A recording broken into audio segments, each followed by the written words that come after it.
அது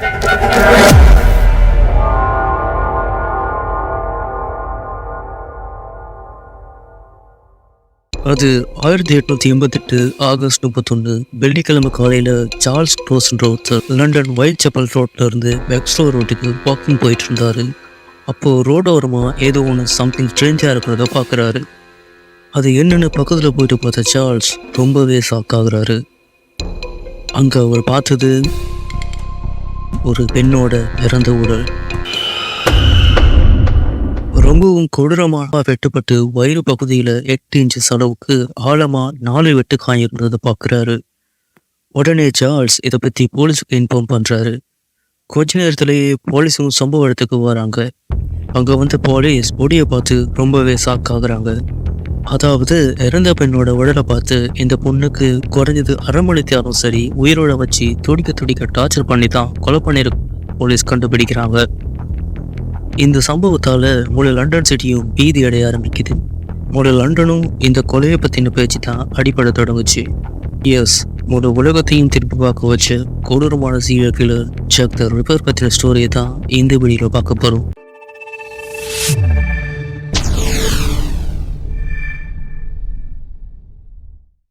இந்த சம்பவம் தொடர்பாக விசாரணை ஆரம்பித்த போலீஸ் சம்பவத்தில் உயிரிழந்த பெண்ணோட டீட்டெயிலை கலெக்ட் பண்ண ஆரம்பிக்கிறாங்க.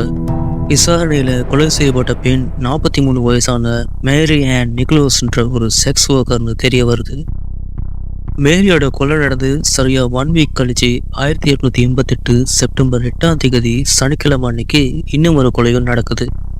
சரியா மார்னிங் 8 மணிக்கு ஜோன் டேவிஸ் என்ற ஒருத்தர் மார்னிங் டோரை திறந்து பார்க்கும்போது அவரோட வீட்டுக்கு கதவுக்கு வெளியில இறந்த நிலையில ஒரு பெண்ணோட உடல் ரொம்ப மோசமான நிலையில இருக்கிறத பார்க்குறாரு. இதை பற்றி இன்வெஸ்டிகேட் பண்ணும்போது இறந்த பெண் 47 வயசான ஹெனி எலிசான்னு தெரிய வருது. அது மட்டும் இல்லாமல் என்னையும் ஒரு செக்ஸ் ஒர்க்கராக தான் ஒர்க் பண்ணிட்டு இருந்திருக்காங்க. இறந்து போன 2 பொண்ணுங்களுமே செக்ஸ் ஒர்க்கர்ஸ் அண்ட் 2 பேருமே கொல்லப்பட்ட விதம் எல்லாமே மேட்ச் ஆகிறத வச்சு 2 பேரையும் கொண்டது ஒரே ஆள் தான் போலீஸ் கன்ஃபார்ம் பண்ணுறாங்க. ப்ளஸ் கொலை செய்யப்பட்ட பெண்ணோட உடம்புல போலவே ஹெனியோட உடம்புலையும் வயிறு மற்றும் அடிவயிறு பிறப்புறுப்பு பகுதியில் வெட்டுக்காயங்கள் இருந்திருக்கு. அது மட்டும் இல்லாமல் அடிவயிற்று பகுதி ஃபுல்லாக தூண்டி அந்த பெண்ணோட கர்ப்பப்பை வெளியெடுக்கப்பட்டு இருந்துச்சு. விசாரணையில் கடைசியாக ஹெனியை பார்த்தது யாருன்னு தேடி பார்க்கும்போது எலிசபெத் என்ற ஒரு பொண்ணு தான் ஹெனியை கடைசியாக பார்த்ததா சொல்கிறாங்க. கொலை நடந்த நாள் ஏர்லி மார்னிங் 4:30 மணி அளவில் தான் ஹெனியை பார்த்துருக்கதாகவும் ஹெனி ஒரு ஆணோட பேசிட்டு இருந்ததாகவும் அந்த நபர் ஒரு பிளாக் ட்ரெஸ்ஸும் ஒரு பிளாக் மாஸ்க்கும் போட்டிருந்ததா சொல்லியிருக்காங்க. இருந்தாலும் போலீஸுக்கு கொலையாளியை கண்டுபிடிக்க இந்த க்ளூஸ் எல்லாம் போதுமானதா இல்லை. நடந்த இந்த 2 கொலையும் வச்சு பார்க்கும்போது கொலையாளி கண்டிப்பாக ஒரு மெடிக்கல் சர்ஜனோ இல்லை ஒரு கசாப்பு கடையில் வேலை பார்க்குற ஒரு ஆளாக தான் இருக்க அதிகமான சான்சஸ் இருக்குன்னு சந்தேகப்படுறாங்க. 1888 செப்டம்பர் 27ஆம் தேதி அதாவது ஹெனியோட கொலை நடந்து 2 வாரம் ஆகிற நிலையில் சென்ட்ரல் நியூஸ் பேப்பர் கம்பெனிக்கு ஒரு லெட்டர் வருது. அந்த லெட்டரில் எழுதியிருந்தது, டியர் பாஸ், போலீஸில் கொலையாளியை கூடிய சீக்கிரம் கண்டுபிடிச்சிருவேன்றதா சொல்கிறாங்க. அவங்க சரியான பாதையில் தான் போயிட்டு இருக்கதாகவும் சொல்கிறாங்க. இதெல்லாம் கேட்கும்போது எனக்கு சிரிப்பு தான் வருது. இது வரைக்கும் போலீஸுக்கு நான் யாருன்னு கண்டுபிடிக்க முடியாமல் போயிடுச்சு. போலீஸ் நான் யாருன்னு கண்டுபிடிக்கிற வரைக்குமே இந்த மாதிரியான மர்மமான கொலைகளை தொடர்ந்து செஞ்சுட்டு தான் இருப்பேன். நான் கொலை பண்ணுற எந்த பொண்ணுங்களையும் கத்த வைக்கிறதே இல்லை. அவங்க கத்தி கூச்சல் போட முதல்லையே அவங்கள கொண்டுருவேன். நான் இப்போ செஞ்சுட்டு இருக்க இந்த வேலையை எனக்கு ரொம்ப பிடிச்சிருக்கு. ஸோ தொடர்ந்து இந்த வேலையை செய்வேன். என்னை பற்றி நீங்கள் கொஞ்ச நாளில் புரிஞ்சுப்பீங்க.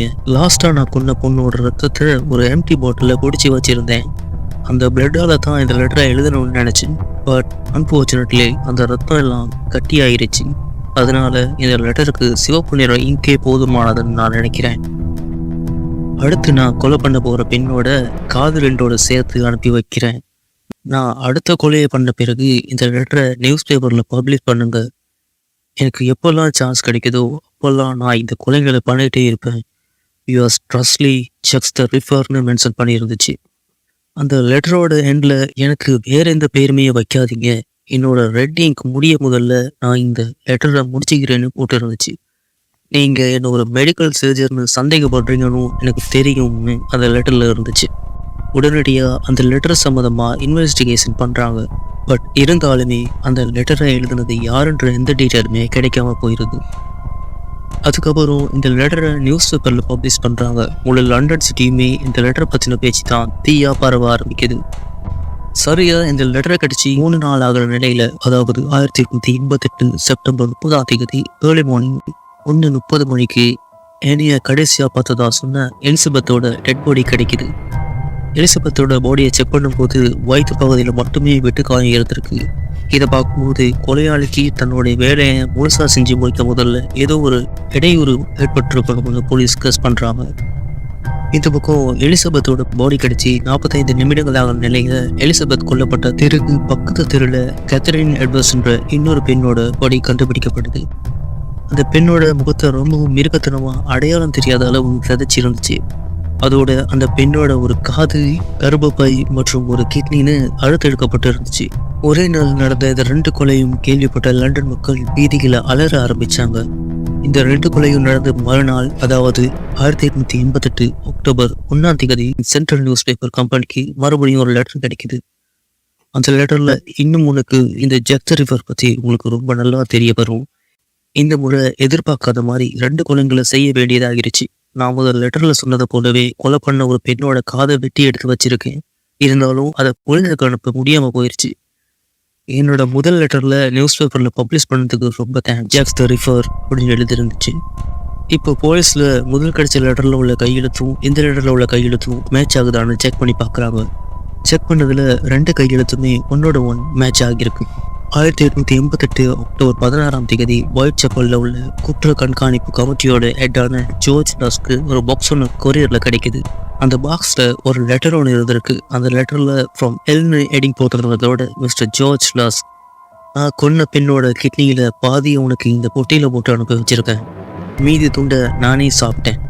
இன்னும் கொஞ்சம் பொறுத்துட்டு அப்படி பொறுத்துட்டு இருக்க முடிஞ்சா நான் கொலை பண்ண யூஸ் பண்ண கத்தியும் உனக்கு அனுப்பி வைக்கிறேன். அதுக்கு முன்னால முடிஞ்சா என்னை கண்டுபிடிங்க எழுதப்பட்டு இருந்துச்சு. அந்த கிட்னியை பரிசோதித்து பார்த்ததுல அது கேத்தரின் எட்வர்ட்ஸோட கண்டுபிடிக்கிறாங்க. ஆனா இந்த புற கிடைச்ச லெட்டர் முதல்ல வந்த லெட்டர்ஸ்ல இருந்த கையெழுத்தோட மேட்ச் ஆகல. இது போலீஸுக்கு மிகப்பெரிய குழப்பத்தை உண்டுபடுத்துச்சு. யார் இந்த ஜாக் தி ரிப்பர்? இதுக்கு என்ன மோட்டிவ்னு போலீஸுக்கு கண்டுபிடிக்கவே முடியாம போகுது. இதுக்கப்புறம் லண்டன்ல இருந்து செக்ஸ் ஒர்க்கர் எல்லாமே ஜாக் தி ரிப்பரோட பேரை கேட்டு வீதியில நடந்துட்டு இருந்தாங்க. இது இப்படி இருக்கப்போ 1888 நவம்பர் 9 மேரி கெலின்னு சொல்லுற இன்னொரு பெண்ணோட டெட் பாடி கிடைக்குது. மேரி கெலியோட உடம்புலையும் இதுக்கு முதல்ல நடந்த கொலைகளை போலவே குறிப்பிட்ட பாகங்கள் அறுத்தெடுக்கப்பட்டு இருந்துச்சு. அதோட இது மேரி தான் கண்டுபிடிக்க முடியாத அளவு முகம் சிதைக்கப்பட்டு இருந்துச்சு. போஸ்ட்மார்டம் ரிப்போர்ட்ல தான் மேரியோட இதயத்தை ஜாக் தி ரிப்பர் அறுத்தெடுத்துட்டு போயிருந்தான்னு தெரிய வந்துச்சு. இந்த கொலைக்கு அப்புறம் ஜாக் தி ரிப்பரோட இருந்து எந்த லெட்டருமே இதுவரைக்குமே வரல. லண்டன் ஒயிட் செப்பல்ல 1888 இருந்து 1891 வரைக்குமே 11 பெண்கள் கொலை செய்யப்பட்டிருந்தாங்க. இருந்தாலும் நாம இப்போ இந்த வீடியோவில் பார்த்த 5 பெண்களோட கொலைங்க சேம் மெத்தட் அண்ட் சேம் அப்ரோச்சில் இருந்ததால ஜாக் தி ரிப்பர் கொன்னது இந்த 5 பொண்ணுங்க தானே போலீஸ் ரொம்ப ஸ்ட்ராங்காக நம்புறாங்க. கில்லரை கண்டுபிடிக்க போலீஸ் ஒவ்வொரு வீட்டுக்கு போயிட்டு இன்வெஸ்டிகேட் பண்ண ஆரம்பிச்சாங்க. 2000க்கும் மேற்பட்ட பொதுமக்கள் கிட்ட இன்வெஸ்டிகேஷன் பண்ணுறாங்க. அதில் 80 பேரை சந்தேகத்தின் பேரில் அரெஸ்டும் பண்ணுறாங்க. லண்டன் பூரா உள்ள கசாப்பு கடை வச்சிருக்கிறவங்க, கசாப்பு கடையில் ஒர்க் பண்ணுறவங்கன்னு சொல்லி 76 பேரை அரெஸ்ட் பண்ணுறாங்க. போலீஸோட இன்வெஸ்டிகேஷன் ஃபெயிலியரை பார்த்த மக்கள் தானாக முன் வந்து நைட் டைம் ஃபுல்லாக முழிச்சிருந்து காவல் பணியில் ஈடுபட்டாங்க. இருந்தாலுமே கில்லர் யாருன்னு கண்டுபிடிக்க முடியலை.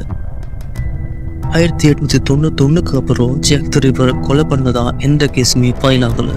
ஒருவேளை உண்மையான ஜாக் தி ரிப்பர் வேற கேஸில் அரெஸ்ட் செய்யப்பட்டிருக்கலாம், இல்லை இறந்திருக்கலாம், இல்லைனா வேற சிட்டிக்கு புலம்பெயர்ந்து கூட போயிருக்கலாம்னு அங்கே உள்ள மக்கள் இன்னும் நம்புறாங்க.